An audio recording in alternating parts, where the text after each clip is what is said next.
Welcome to a new episode of Outside the Panels with your host, Johnny the Machine Hughes.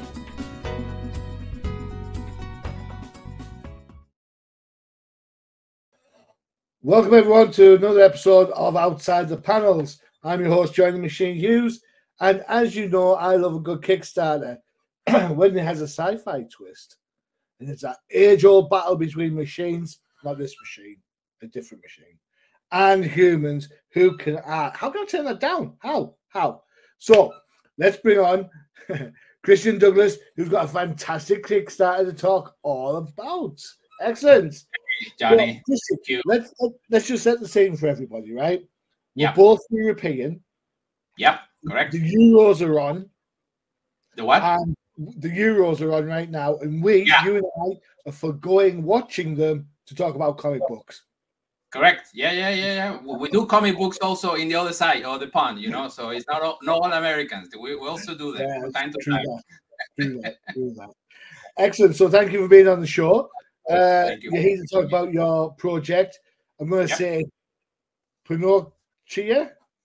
Yeah. It's Pinocchio. It's Pinocchio, but like it's a girl. Right. But the thing, I was talking with one of the backers the other day, or the previous one, and it being a machine is not. It's very complicated to be a he/she because it's a thing at the end of the day. But when she in the following numbers, she's gonna start to develop technology that we talk about a little bit. We can talk about a little bit if you wanted to have a little bit of a preview. And she's gonna have kind of like a similar thing to skin on over her exoskeleton in order to mingle with the humans, you know. So she cannot do like this. But once she goes with humans, she's gonna have a little bit of hair too. So that's gonna change. So she's gonna be kind of like a girl, yeah, for sure. A little girl. Cool. All right. Excellent. You were kind enough to send over the premiere of your video trailer. Yeah, so let's get this brought onto the screen. There it is. I haven't looked at it yet, so this is the first time viewing for me either. So let's go. Here it is, Pinocchio #1, the final trailer that's going to be running on your Kickstarter. Let's check it out. Yay.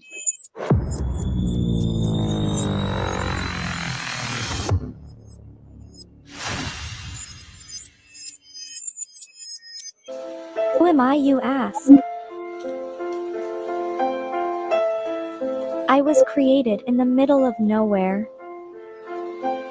surrounded by the waste of a dying world.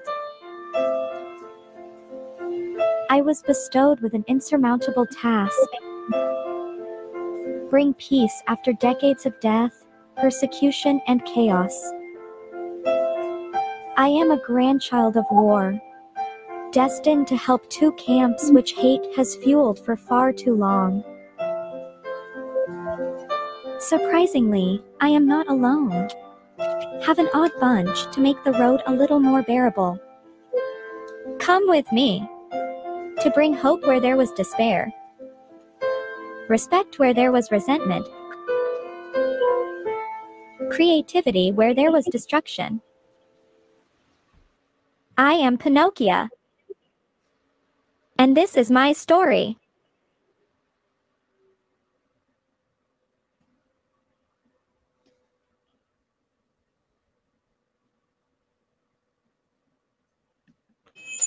Wow, very impressive, I have to say. That was pretty cool.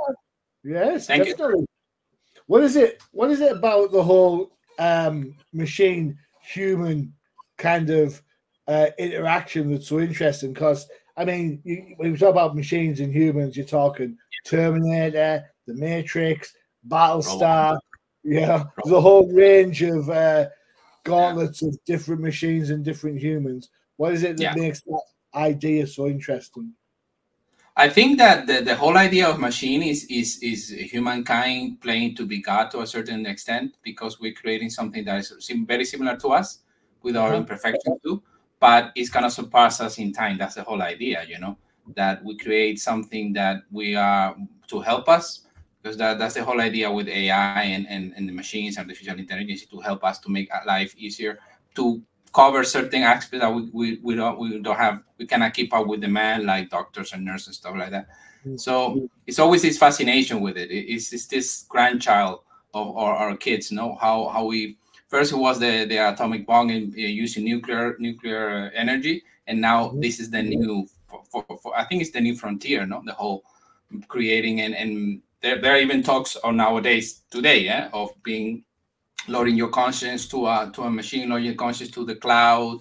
Nobody's gonna die. So it's crazy talk, I started writing this book something like 8 years ago. I used to working in a very big company, Google. So, and I saw certain things there because I was hired to train AI to teach this channel, YouTube, about languages and things like that, Hughes and all that, because that's my major, do linguistics. So I was surprised by the level of technology they had there, and also what really kept me up at night was, okay, if we're doing this here, this is a very small office compared to the big one they have in the US.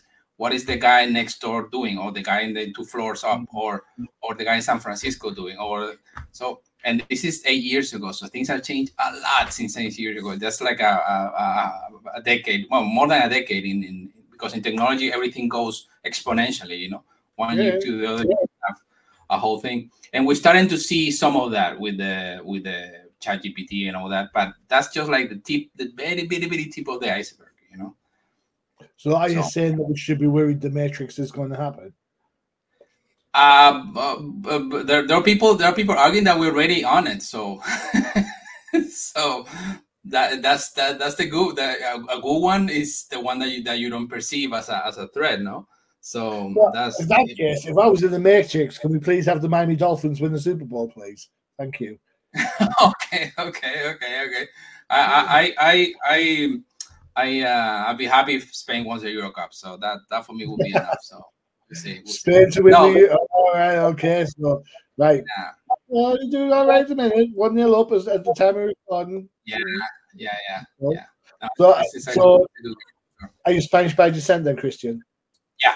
I'm Spanish, but I was raised in the States and I don't live in Ireland, so I'm all over the place, Okay, I cool. work Chinese, so I'm from everywhere, literally. I'm heading over your neck of the woods in a couple of days. I'm off to Ibiza for you told me. Nice little break. Thank you very much.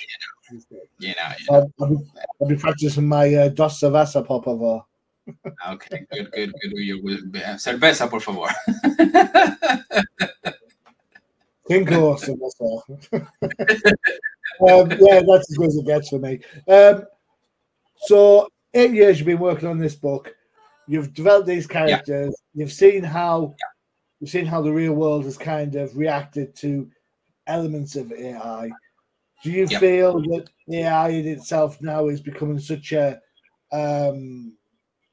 everyday thing that it kind of is now? Yeah, I think this is something that is gonna be like, I think we both live this world. We were raised in a generation that there was no mobile phones, there was no internet, and we saw how little by little that was adopted. Like I remember buying my first mobile phone. I remember buying my first smartphone.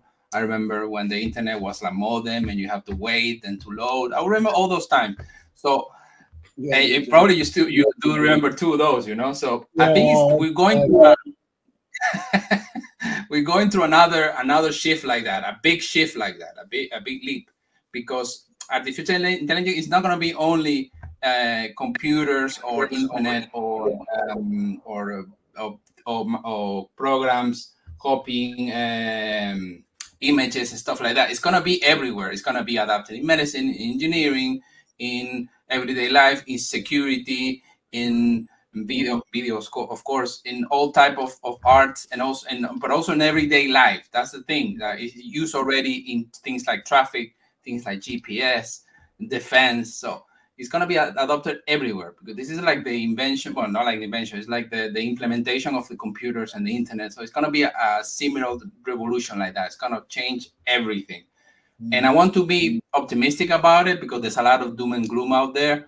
I think it's going to help us in a lot of ways and solve a lot of problems that they're almost impossible to do without a piece of technology like that. So I think we're going to live very interesting years ahead, a very interesting decade ahead, and Pinocchio is just like a kind of like a reflection of that, because this happens after things happen, you know, after the war comes and conflict comes. So what's after that? And okay, so, yeah, cool. So, metaphorically speaking, so a war happens. There's a war between robots or machines and humans. I have no idea if I'm called the Machine Hughes. I don't know which side I'm supposed to be on, but still, yeah, we'll see how that goes. The idea of like synthesoids is kind of like Blade Runner with the replicants. You bring in other ideas like religions and belief systems. That's Galactica. Are you kind of looking at the best aspects of those things that have come before to try and make a story that's greater than some of all its parts? Yeah, it's definitely a mashup. We have things like clearly Alita Battle Angel is there, clearly Ghost in the Shell is there, clearly Blade Runner is there.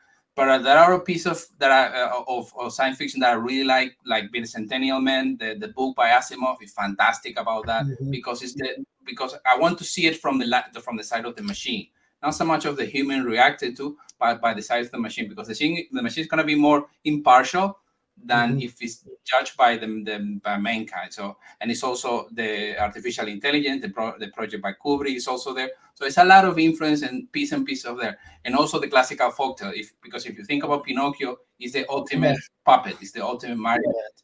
So she is kind of like an instrument to an end goal, but it's an instrument that's going to learn along the way. So it's a combination of several things for sure. You've mentioned Asimov, and therefore there's a war between robots and humans. How do you get past the Asimov rules of robotics?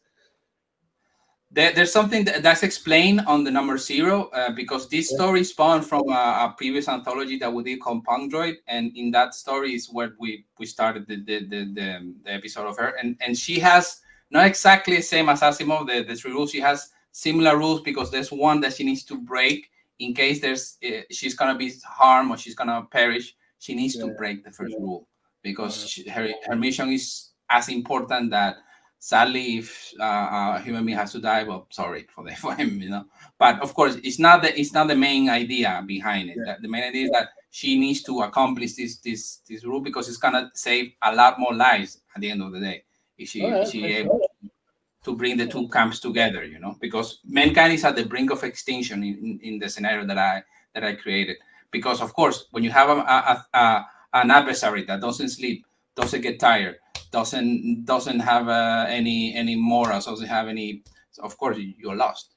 You cannot compete with that. So, and the thing is that before that, there's a whole that we now explored it, but that's something how I also thought about what happened before that happens, you know. So there are going to be a lot of hybrids, as you mentioned. There's going to be a lot of modification. Human beings we're going to blend a little bit with the machines, so we're going to be part machines ourselves. So, but this is like under a long time. I remember that a beautiful way of introducing this era. If you ever seen the short clips of The Matrix, called this one, that's what I use this is kind of the same fonts for the video. There is a 2 short clips at the beginning between the first movie and the second movie. There's a short clip about the story of what happened, why we get to the Matrix, why we have the conflict, and that's also very interesting to explore, because that's going to be the next years, you know, the next years and next decade. So we are talking a bit doom and gloom here, Christian. Let's try and lighten the mood a moment. We've talked about robots, we've talked about machines, so I have to ask you the question. In all of the machines that have existed in fiction, which one's your favorite? Which is my favorite? For me, it's the T-1000, the Terminator 2. That I even have the fortune of meeting Robert, the actor, last year, because he came to the Comic-Con. He signed my bus and everything, and I've seen that movie like, I don't know, 400 times, something like that. So it's fun. I know it's not a cool robot. He's a bad guy, but it's superb. He's acting and when he shot that, and it's ridiculous, and that movie is a masterpiece. That's James Cameron. Right. You and I will disagree then, because I think Terminator 1 is a better movie than Terminator 2. But that's just we'll agree to disagree on that one, shall we? Yeah, no, the first one is good too, eh? Don't get me wrong, the first one is good too. But I don't think it's as good as the second one. First, let's say robots. Which machines do I like? Who do I like? R2D2 is a pain in the bum. I mean, he just gets on my nerves. He's like Batman's utility belt. Always got down to smart little. Never mind. Who else do I like? I like. I've got it.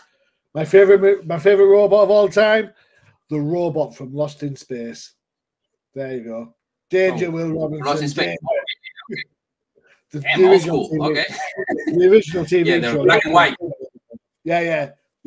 Or maybe Data from Star Trek. But other than that, well, that is also good. That is also good. And I love the ones in Blade Runner, for example, the girl from Blade Runner, fantastic example, and also the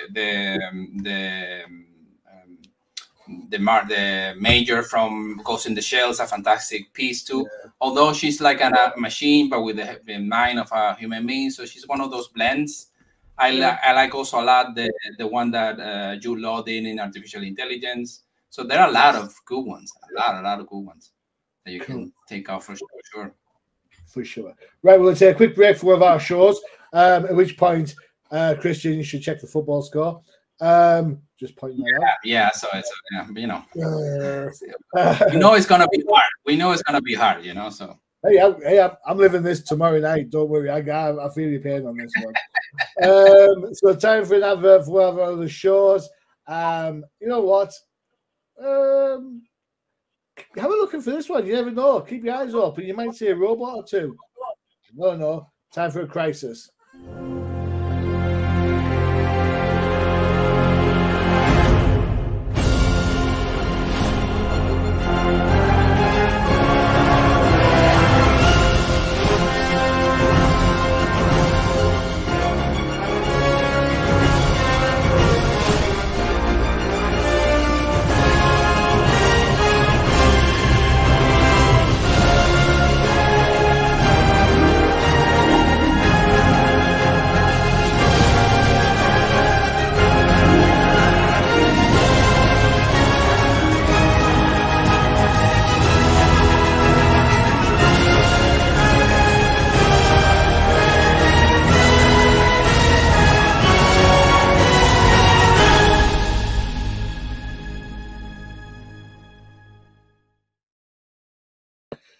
Nice. There you have it, guys. This is the Toyverse. Check it out with Bobo and all the figures. For the record, I saw one machine. Okay. I didn't see what I saw. The Marshmallow Man. I saw the Turtles. I saw which one I saw. If you look closely, RoboCop's in there somewhere. Oh, really? Okay. Oh, you see, that's another one I like a lot. But Murphy is the same. It's a blend. It's not really a machine. It's like a man inside a machine body. So yeah, it's funny you talk about Pinocchio as like a female version of Pinocchio. I always feel that the first RoboCop movie is Frankenstein. Yeah. No, this is the second volume we do because the whole idea of the studio is called the Unpopular Studio because we take back the classical folk tales.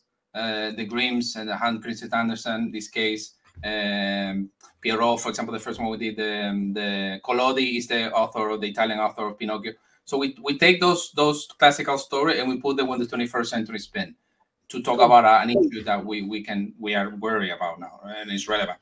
So the first time we did with Green Riding Hood is the violence against women, and now we're doing this Pinocchio as an AI, artificial intelligence. But we have more. We have Hansel and Gretel, we have Beauty and the Beast, but all with a 21st century spin and not something Sweden or too light or too white. We want something like the original folktale. They're very dark and very gloomy. But no, it's not all of that. There's also action. There's a lot of adventure too. There's jokes too. So it's not like doom and gloom, but we want to have like that same spirit, you know. So yeah. I hear what you said. Yeah, you want the vibe of the original, the kind of not provoking stuff, but we can have some fun along the way. We'll have a quick look at some of the characters that you've produced. There she is. I like. Who's your artist on the project? The artist is a fantastic guy from Spain called Claudio Sanchez Viveros. He's an artist from Almeria, from the south of Spain, and we have been working together for almost 10 years. A fantastic artist. He does everything. Important. All this is done by hand. No machines here. No AI here. No generation. Everything done are traditional. So not traditional artist. He does everything: the pencil, the inks, and the colors. So fantastic job. What I like about the character, she's clearly got like she's set for some upgrades, isn't she? Yeah, you can see the left leg's not as strong as the right leg. You know, the right arm doesn't have the same sort of casing as the left arm, and her midriff is a little bit bare. So you can see somewhere along the line, she's a work in progress, right? You have to bear in mind she was assembled in secret in a bunker by a guy living in a dumpster. So he done the best he could with what he had. But she's gonna evolve. She's gonna be improved. She's gonna be. Well, I'm not gonna spoil, but that's things are gonna happen throughout this is the first number, and it's gonna be 3 more. So I think it's 4 numbers for the whole novel. Yeah. Excellent. Our next character that we have. Let's get rid of her for 2 seconds and bring up our next one. Is this fine young gentleman? What's his name? E2. Is it that one? Who's this? E2? Yeah, E2. Yeah, E2. She has programmed several virtual assistant AI companions to help her train specific things. This is the first one we're going to introduce in number 1. This is E2, and he's going to train her in combat, equilibrium, jumps, obstacles, and that kind of things. Mainly physical training and driving vehicles and all that type of stuff. You know, all the good stuff. He's the one. There are going to be several. One of several. All right. Yeah, okay. But he's not real, quote unquote. He's just in his head. He's a program. He's the I know load up kung fu program from the Matrix, basically. Yeah, he's a program. Yeah. Not to put words into your mouth. All right. Who's this? Ishtar and Lex. Yeah, those are 2 of the roles she's gonna meet in the dumpster. All the first number is gonna be mainly played in the dumpster because that's where she's creating. That's when she started to learn about how the robots live and how humans live and what she had to do. What's the next step? And this is Ishtar. Ishtar used to be a robot, an escort robot, so a companion robot, but you know, for adults. Let's call it that way. Let's leave it at that. Kind of like this. She used to be a robotic friend for intimate encounters. Correct. And I know that this industry is gonna be huge in the future. It's gonna go bonkers, and whoever does the real ones is gonna go multi-millionaire. So she's an ex. It's funny you mentioned this, Christian, because we're talking in the first half of the show. We're saying about how it's AI and machines and computers. It's like has this like doom and gloom aspect to some of the things we see in the media, but that's because through human nature. Every time we make a leap forward in technology, the first thing we do with it is either break the law or have sex with it. And that's the way it works. I don't know why that is. You know? Yeah. I always say that we're monkeys. We're monkeys that learn how to use their thumbs better, but that's about it. We haven't changed that much since we got out of the tree, you know. And that's why we create PlayStations. So correct. All right. So who's Lex? Is Lex like Lex is an ex-robot, like a Roomba, you know, one of those like personal assistant for the house. I take care of the kids and cleans, but he has a lot of modifications. I'm not gonna spoil that. They say that he has a lot of modifications. Okay. It's R2D2 then. Okay, cool. Yeah. Minion come R2D2. Got you. Yeah, but with more guns. My idea is like my idea was a Wally, but like on steroids. That was my idea when I created it. I love Wally. That's a great shout. How did I forget about Wally? Wow. Yeah, who else have we got? Let me get rid of some of these cluttering my screen. All right. Not to be sizist or anything, but we have this little character. Little man. Little man. There he is. Obviously, it's a. It reminds me of a Transformer. Yeah. You know, like those little microbots used to be able to get. Yeah, he used to be an industrial robot, mainly used for heavy machinery, working on transporting heavy goods and also in welding and that type of stuff. It's a big guy.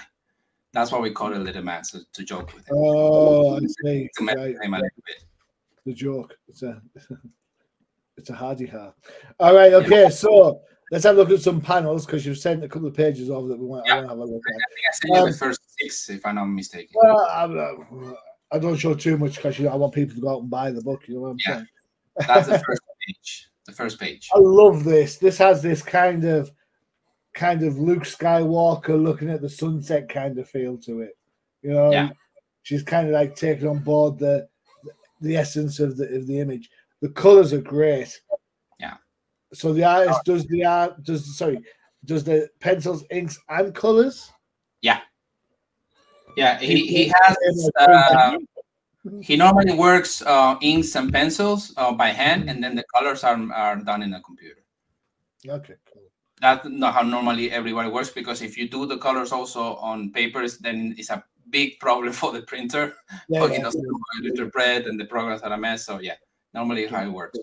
I am one of these people who doesn't like AI in art. Yeah. Right? Okay. That's fine. But that said, digital is different to AI. No, of course. It's not AI. Digital's using like the computer you're putting down the color palette, you're building the colors up to make whatever it is you're looking for. AI, you just type the buttons, please make the sky blue. Exactly.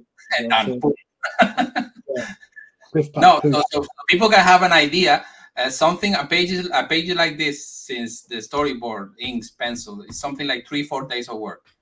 Normal, eh? This is an industry standard. The idea is that the big guns, Marvel and DC, those people, they say 1 page a day, but that's only inks or that's only pencils. It's not the whole page, because that you paste all the colors and the colors. So it's always at least 2-3 days per page. Okay. Can I ask a question? This might sound like I don't mean to sound pervy about this. All right. Right. So apologies if this sounds weird. Go ahead, man. She's wearing clothes. Yeah. She's a robot. Yeah. That's something that we're going to address on this number. Yeah. Because she needs clothes when she meet humans. She needs clothes. She cannot be naked, of course, especially if she has skin. So she needs to have some kind of clothes. I suppose, yeah. When she gets to, yeah. So that's, and if you see each star has clothes, because that's very programmed in her, that how she has to behave. She needs to be stylistic. She needs to behave a certain way. So that is in her program. She doesn't need clothes really. She's a robot, man, surrounded by a robot. But we're gonna address that in this number. We're gonna explain why, and in the following numbers, when she meets humans, she's gonna use another type of clothing. So yeah, this gonna change a little bit. Cool. So Ishtar's program is I've got to look like Gambit. Yeah. Okay. That was my favorite X-Men. So that works. Yeah, it's cool. Yeah, Gambit's cool. Everyone loves Gambit. I apologize. I am being a tad facetious. No worries, man. And this is when she started the training. Yeah. Okay. You see that we see in the outside, she's look like she's meditating or she's like in trance, but she's actually in a program inside her BIOS where she's being simulated, giving this scenario. It's kind of like Star Trek, the room they have in Star Trek. That's not real. But and the X-Men one, also the X-Men room, also somebody pointed out this the other day. It's kind of like that, but yeah, very much. Yeah. I can see that. For sure. The art's really good. I really like the art. It just really works so well. Claudio's a master. It's beautiful. The pages that he gave up are fantastic. Yeah, absolutely gorgeous work for sure. For sure. It looks like it's going to be quality paper as well. Your Kickstarts on the 17th of this month. 18th. 18th. Oh, yeah, 18th. It's going to be 18th of July, 18th of August. We start in less than 2 weeks. In 13 days, we start. It's a Thursday. Thursday. Yeah. So, boom. We premiered yesterday the trailer, and we're gonna premiere next week the cover. That's the idea.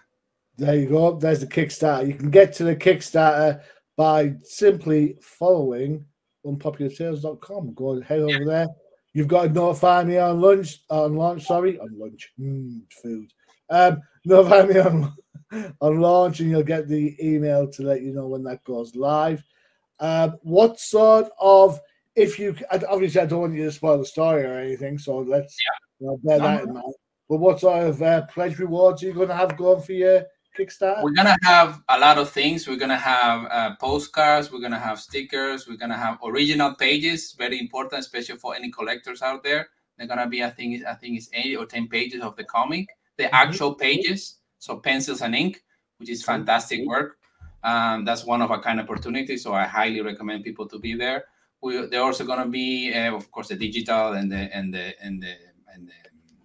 single issue, and we're also going to have some surprises along the way, like alternative covers, and also it's going to be commission packs. So if you want like a half a page or a page drawn by the artist along with the work, you're going to be able to do that. That's going to be limited. I think we're going to do only like 20 of each, something like that, so not give Claudio too much work because he's already working number 2, so he needs to. That's priority. But yeah, there's going to be a lot of things on the Kickstarter, and the page is done, but we're doing a little bit promo before we launch, and so I highly recommend people to follow up to be informed, because they're always going to be early birds the first 2 days, so a little bit of discount. So the first people that pledge. I like postcards. I'm just saying, I like postcards. Yeah. And they're beautiful. They're beautiful because they're created on. I can even give you if you wanna show it. The one that he prepared for the Kickstarter are gorgeous too. Gorgeous. Yeah, if you have it, I have it here. So let me give you a link so you have them. Okay, so if you open that, you can see example of the commissions. You can see an example of you can see the postcards themselves. You can see the stickers there. So a lot of scoop in this program. Just trying to hang fire them. Let's see if I can do this from here. Share screen. You can access, right? I've got it. There we go. Plastic. Boom. There we go. Console technology at its best. There we go. Cool. That's for example. Yeah, that's A5, so that's half a page. So if a page is cool. So that's like 13. That's a whole page. That's pencils and inks. That's beautiful. Beautiful. I have that one. Beautiful. And that's one of the postcards. That's nice. That's a guy that we're gonna introduce in this chapter. That I don't want to spoil who he is or what he does, but we're gonna get the gist of it. And this is what you mentioned. The one she doesn't use any clothes anymore. She still keeps the scarf as a symbol of her maker, but that's them in something that's gonna happen in the middle or at the end of the chapter. Story. That's C2 AI. Those are the stickers. Oh man, I like that one. You see the Lex, that how he has a lot of guns. Yeah. And that's some of the stickers too. Top one, I know Kung Fu. And that's a whole page. I remember, no? Yeah, that's a page. half a page. That's even A5. Oh, okay, cool. Yeah. So that's a sample of the commission, no? So you can have not only the piece of work of the actual comic, but also a piece of art, collector items, stuff like that. I know that people love Perfect. that. So we're gonna do some of them too. Yep. It looks like you've got all your bases covered there, Christian. I have to say. No, man. Thank you, Johnny. A pleasure to be here. A pleasure to gather with you and your audience. It's always a fantastic news, to be able to have a chat. You're more than welcome. So let me ask you then, finally, before we call it quits. Sure. If I gave you 60 seconds, yep, give me your elevator pitch, why people should be checking out Pinocchio, what would it be? Why should people be pledging or waiting for the pledge on this on the 18th? That's very easy. If they like adventure, if they like sci-fi, if they like robots, they should definitely check this out. So if they like things like The Matrix, Ghost in the Shell, Blade Runner, Bicentennial Man, any of those things, all of the above, you should definitely check this. It's a one-of-a-kind issue. This is going to be the first issue. For example, the first number we did of the Popular Tales volume, the Red Riding Hood that we were talking about, that's already on the 3rd edition. And I don't even know where the books of the first edition are. So this is going to be rare to find. So I highly recommend everyone to check it out. It's gonna be a beautiful single issue with beautiful paper done printing fantastically. And as you mentioned, fantastic art. The writing is not that bad. You sent me stuff without any words on, so I can't tell you. So I'm sure. But if you like stuff like Mad Max, you like stuff like The Matrix, Blade Runner, you're definitely gonna dig this one. It's something you can have with your kids. It has nothing to parents to be worried about. There's no nudity, there's no swearing, there's no gore. So it's plain old fun, good adventure, good sci-fi, good cyberpunk. The good old stuff. Good, excellent. Right. So as it is a modern world. You can keep everything social. There you go. You can check out Unpopular Comics and Christian on Facebook, on Instagram. You can also have Twitter. I'm glad you said Twitter and not X. Twitter. Sorry for Elon. That's Twitter forever.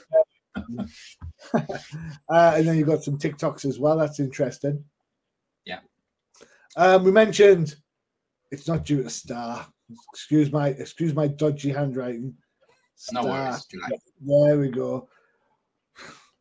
Now we have everything. We have TikTok, we have YouTube, we have Twitter, we have Instagram, we have even Threads. Everything on Popular Studio, you're gonna find us. So easy. Get yourselves over to the Kickstarter page. It runs from the 18th of July to the 18th of August. For those that are interested, that's it. Unpopulartales.com. Alternatively, you can head to Kickstarter and you can type in Pinocchio and it'll get you there. But you guys know use the search engine, right? But it's all You can ask a machine to guide you. Please take me to Pinocchio and they will guide you. No worries. They know. Be careful how you spell that. All right. Right. There you go. We're done for another show. Christian, thank you so much for spending the time. I know it's a tense time as a football fan. With what's going on over in Germany. I've got one eye on the game. You'll have one eye on the game. We'll see what's going on later. We'll meet in the finals. That's the idea. Yeah, we'll be in the final. I tell you what, if that ever happens, we're not podcasting then. I'm not doing that. All right. Excellent, Christian. You've been fantastic. The book looks great. Thank you. Wish you all the success for the launch. Well done, sir. Thank you, Johnny, for this opportunity. Thank you for your time, man. And of course, please go visit populartales.com and check it out and be notified with the pre-launch page. We are less than 2 weeks away. 13 days, we're on it. So sweet. So yeah, check it out. Check it out. It's gonna be cool. There you have it, from the words of the creator himself. There you go. Yep. Don't forget to check out the UCPM for all your favorite shows. You have the Old Timers Comic Book Show, where the hosts aren't old, but the comics most certainly are. You've got the Crisis in the Toyverse, and of course the Definitive Crusade and No Prize podcast for you diehard DC and Marvel fans. What more could you want? I don't know. That's true. Not more of me, thank you. All right, I have been your host, Johnny the Machine Hughes. It's that time again. Adios. Thank you, Johnny. Visit undercovercapes.com for the latest and greatest podcasts via the Undercover Capes Podcast Network. Also visit our parent company website, comiccrusaders.shop, all about comic pop culture.